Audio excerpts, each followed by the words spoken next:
Hi everybody, I'm Lloyd from Sweeter Freedom, and today I'm going to talk about the addiction of food and sugar addiction. So once you've got this manual, and for those who didn't receive it today, you can download it from the internet from sweeterfreedom.com. You will have all the information, and the workbook is all in here. So today I'm going to talk about addiction, which is defined inside here.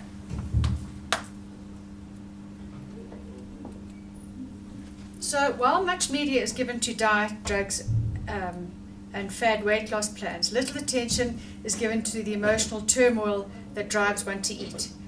Recovery means to me a holistic journey. It's about healing your mind, healing your body, and taking responsibility for what you do and what you put in your mouth.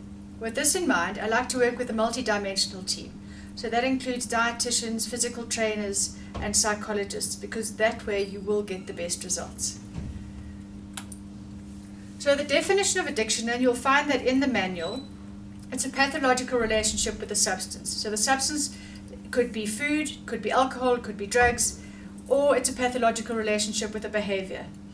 And the easiest way to define it for me is it's the inability to stop. So once you've started, it's the inability to stop and the inability to stay stopped. So it's also when you focus on one thing at the expense of all else. And I'll give you an example. As a mother, you would generally put your children as your main priority, but when your addiction's at play, that becomes your number one, and everything else falls into second, third, fourth place. And it's also when you develop a tolerance for a substance and you require more and more to get the same result. So for an alcoholic, it would be that you would need a certain amount of alcohol to get a certain high or to get to a certain feeling, and then you'll need more and more to get the same result. And if you can relate it to food, you may have been satisfied before with one chocolate, but you need more and more to get that same result, to get to your normal. So the tolerance principle is the insatiable lust for more. There's a feeling of never enough. You can become anxious, frustrated, even guilty, in order to get to that satisfaction. And substance abuse is substituting for a need. So that is my job as a psychologist or a psychotherapist, is to help you understand why. So it's looking at your triggers. It's understanding what the feelings are that you're trying to get rid of or that you're trying to squash. So let me explain to you what compulsive overeating is. So the most common example of addictive eating is compulsive overeating. Compulsive overeating is one kind of food addiction, just as alcoholism is one kind of drug addiction. Compulsive overeating is characterized by the following. So the compulsive intake of food without thought to harmful consequences. It can be that you're consuming food and you're not even aware of how much and maybe even where it's gone. So I've had a client before where she loved to bake. She would bake for her whole family at events and things like that. And then she wouldn't eat anything. Once her guests had gone, she would consume everything from the cakes to the whatever. And then she would do this whole ritual cleaning process, so there's no evidence of it. If I had to ask her how much she consumes, there's no way she would even be able to tell me. I've also asked clients before to give me a daily diary of what they've consumed, and their daily intake of food or calories is less than what I would eat. So again, it's the unconscious, it's the unawareness of what's being taken in. And then it's trying to control. So it would be like that you'll only eat treats, sweets, carbohydrates on a Sunday, but when you start you can't stop, so it's that losing control. And the inability to reduce or change continuous patterns of food intake. Continued compulsive eating is in spite of negative consequences. So even though you might have high blood pressure, your sugar might be going through the roof, you may be gaining weight, you may have sore joints. So you intellectually and rationally understand the consequences of it, but the addiction is bigger than that, and you don't care. So emotional eating, this is an experience everybody goes through at some stage during their lifestyle. It's defined as an intensive craving to eat something whenever you have a feeling which is elation or depression. So you'll see in the next video when I talk about feelings, when your food addiction is way down the line, you will eat to celebrate, you'll eat because you're hungry, you'll eat because you're bored, you'll eat because you're depressed, you'll eat because you're lonely or tired, etc. So whereas before it was used as a reward, like we do for our children, when you go to the doctor they reward you with a lollipop, or if you eat all your dinner you get a chocolate, etc. When your food addiction is way down the line, you reward yourself for everything, good, bad, or ugly.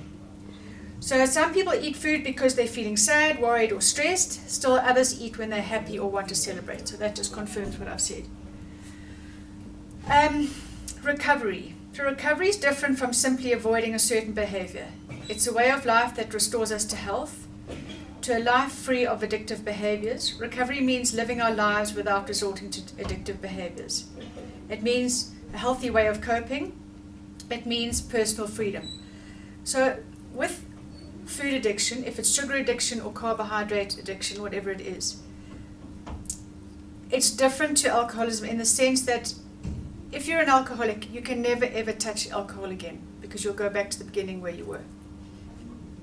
With food addiction, you can't avoid food, and there are so many foods that have got sugars inside of it.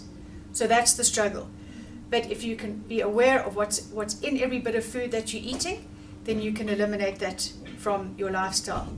In recovery, we talk about just for today, and if I had to say to you, you can never ever eat sugar again in your life, I think that's too overwhelming. So we just focus on the just for today.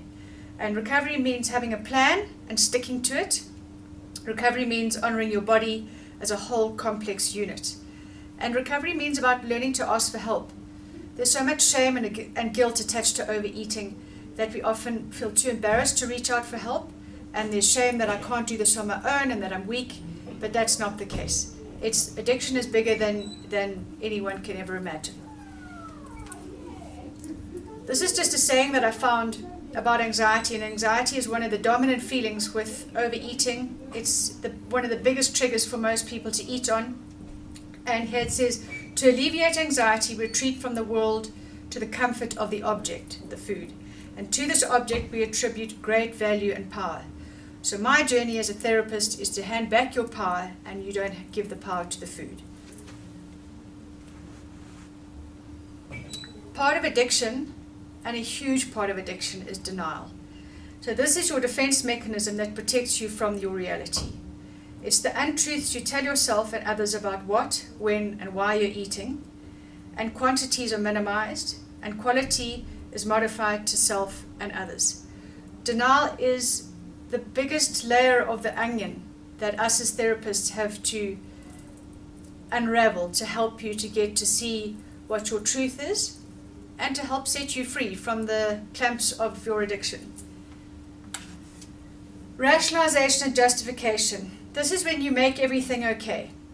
We can make anything okay so that we feel good about it or feel okay about our behavior. That's to cover up our shame and our guilt. It describes the reason why you do or say the things that you do say.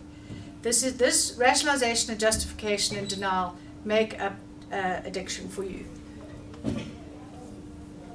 So in recovery, it's very much about taking responsibility. Recovery is about looking at your truth. It's about stop blaming others. It's about taking control of your decisions and your consequences. It's learning to set yourself realistic boundaries. It's having realistic expectations of self and others.